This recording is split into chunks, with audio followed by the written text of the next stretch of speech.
As we continue from that side, the Eagles began the day unbeaten. They hosted a team I think is better than their record. Denver at 2-2 off a win on Monday against reeling Cincinnati. Had to come east and take on Philly in the early window. It's a 3-3 game on a day where they got the passing game going. It really forced it in a lot of respects. There were 18 targets for Brown and Smith. There's Devontae Smith, a gain of 52. And then this guy's become their red zone touchdown target in the passing game. That's Dallas Goedert. He's already got 4 touchdowns this year. It's 10-3. Saquon Barkley only ran the ball 6 times in this game, but he did get to the end zone courtesy of this beautiful wheel route. Saquon, 47 yards on a gorgeous throw, and Philly, who's 4-0, leads Denver 17-3. We're good. Well, Denver signed up for 60. There goes J.K. Dobbins to close the gap to 7. Denver with the football back. This is a huge play because it's 3rd and 15, and that is a bullet from Nix to Cortland Sutton, who stays on his feet. He's a big man. Broncos keep the drive alive.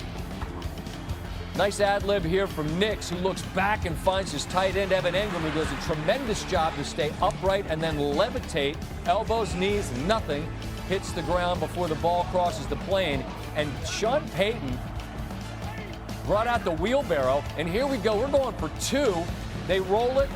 Beautiful play design. Perfect toss to Troy Franklin. And Denver now leads with 15 consecutive points.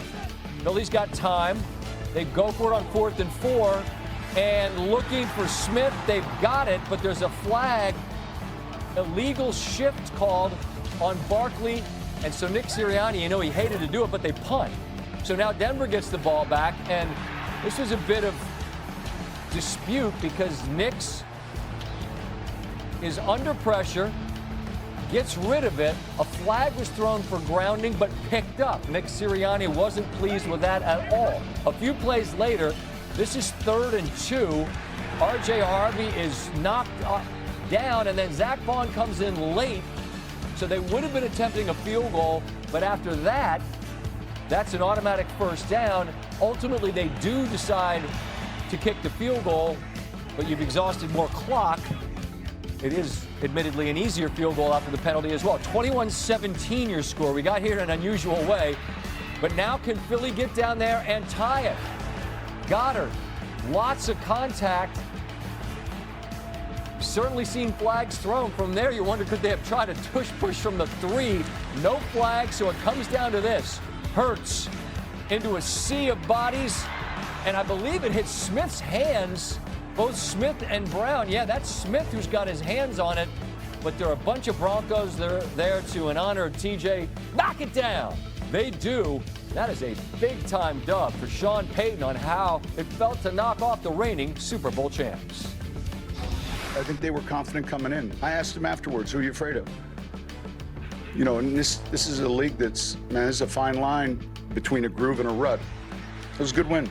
You know, I told our team, I said, look, you're going to forget the money, the car, all that stuff, but, you know, you're not going to forget just these moments. And ultimately, that's what you do it for. Broncos outgained the Eagles en route to handing them their first loss of the season. Philly's record's great. It's a statistical oddity. They've now been outgained in all 5 games this season. Just the second reigning champs to have that distinction, which they wouldn't care for, along with the Giants of '87. The difference is that New York team was 0-5. So all credit to Philly for having a gaudy record. Afterwards, A.J. Brown and Jalen Hurts with the thoughts on this first loss of the season. This loss sucks. You know, last week I said we learn from winning or we learn from losing. So now on the other side of it. What was it about this loss that made it hit different? We lost. We didn't win. What's contributed to the start offensively and then stall? Lack of execution. Lack of execution. You said some things don't get you until they get you. From your perspective, what got you today? Lack of execution. If he doesn't want to give you anything, he is not going to give you anything. Always buttoned up. Tim, I made a point of mentioning the statistics over the highlights so I didn't have to waste time, but I'm going to waste time now just to reiterate. 18 targets to the wide receivers, just 6 carries for Saquon Barkley. What do you make of that as a game plan? Yeah, I don't think that's the recipe for Philadelphia. And I think that when you look at teams and you say, like, take good teams. Kansas City's a good team, okay? They've been a good team. Of course. At times, they've been a defensive-led team. We've seen them struggle on offense, and their defense is great. And you know who you hear from? Nobody. You don't hear from anybody about it. And you never feel like the game plan is somehow a response to, you know, people that are unhappy and making sure that you're massaging it all. It never feels that way, ever. For whatever reason, today felt like that with Philadelphia. It just doesn't make sense. Yes, Saquon had 6 carries. They had 11 carries as a team. Like, that's just not the identity of the Philadelphia Eagles. And look, I'm not saying that A.J. Brown can't get, 8 targets and Smith can't get 10 and Goddard can't get 8 and they win a football game. They can. They're good.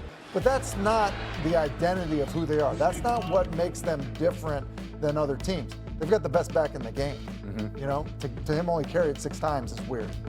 I agree, but like I look at last week where they had a double-digit lead, then they kind of had to hang on. In the end, you go, wow, they didn't have a completion in the second half. That's weird, but it doesn't matter because they won. Right. And then here's a game where we're up 2 touchdowns, and at the end you go, wow, Saquon didn't run with it much, but it doesn't matter because they won. Only they didn't, so that leaves us in this point. Now, go ahead. Well, if you're up 2 touchdowns, I think you run the ball. Maybe even more. Understood. Yeah.